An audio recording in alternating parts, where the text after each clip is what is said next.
During my time working in treatment, my primary responsibility was to show young adults that fun is possible in recovery, and I was good at it. I planned fun events and activities for them like bowling, paintballing, whitewater rafting, rock climbing, and even threw a sober prom for them. They were tough nuts to crack. They really resisted having fun without drugs or alcohol. So when I had the privilege of watching their faces light up with joy and see them let loose, there are no words for how honored I was to experience that with them. I'm confident you too are capable of having this kind of unadulterated fun. There are so many things you can do for fun in recovery. The ideas are endless. But when we get sober, it doesn't usually feel that way, so we wanted to give you some good ideas to get you going. Let's start by discussing some recovery-specific events.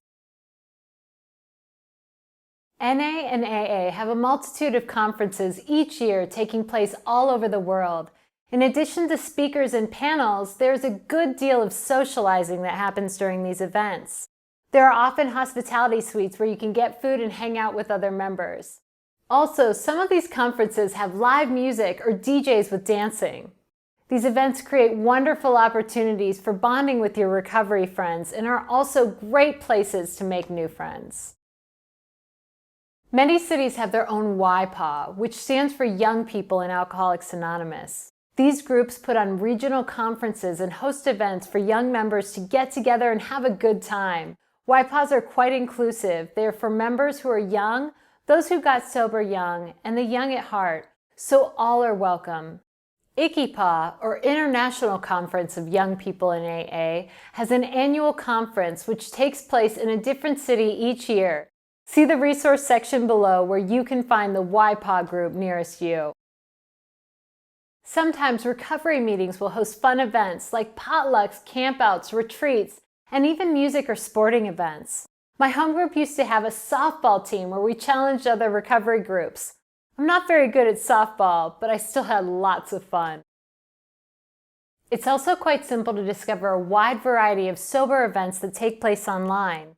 It's usually easier to enjoy events in person, but as we've all discovered, sometimes in-person events are not an option.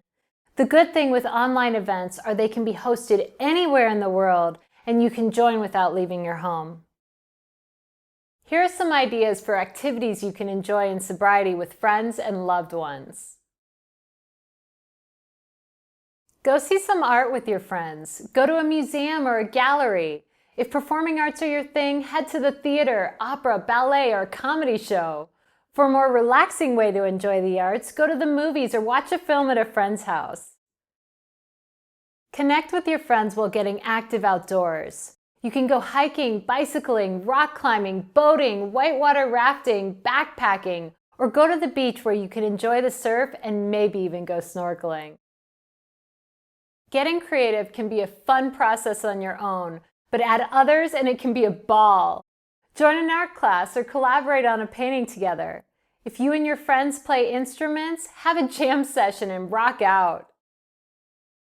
Working out with friends can be a blast. You can inspire each other and make a mundane activity a lot more fun.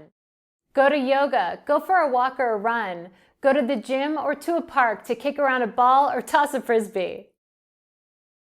Hosting friends at your place or going to a friend's house for a gathering can be so much fun. If you host, here are some activities you may consider. Cook a creative meal and play cards, board games, or yard games.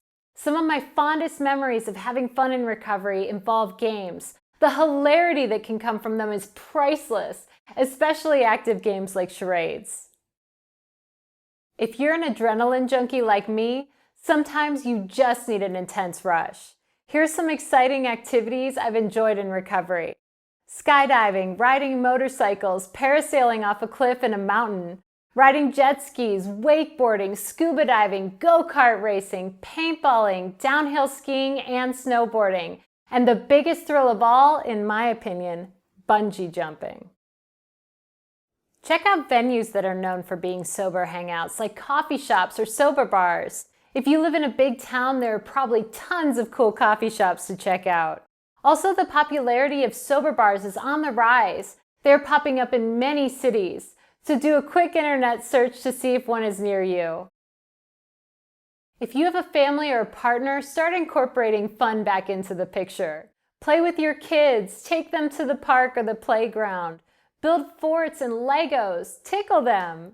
Take your spouse out for fun activities where you two can connect through laughter and joy, one-on-one or with your recovery friends. Sober vacations are a great way to have fun, see new things, and meet new people. There are many options for sober vacations which you can discover with a quick internet search, but you can also create your own. Take a road trip or fly to a new city or country with one or more of your recovery friends. Go for a day, go for multiple days. Have fun building these friendships through new experiences and shared memories.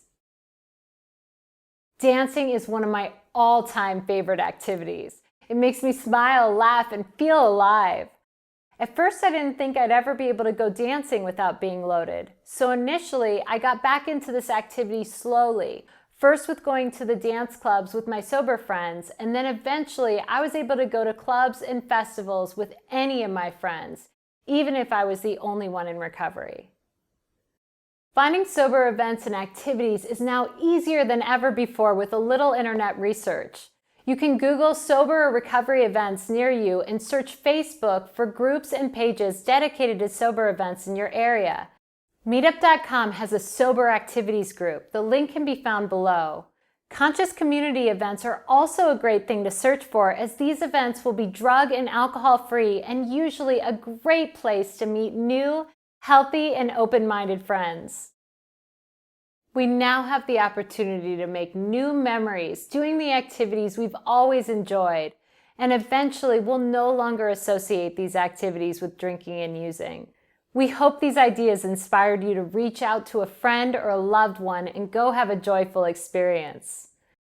I think that's about enough talk about having fun. It's time to get out there and go have some fun.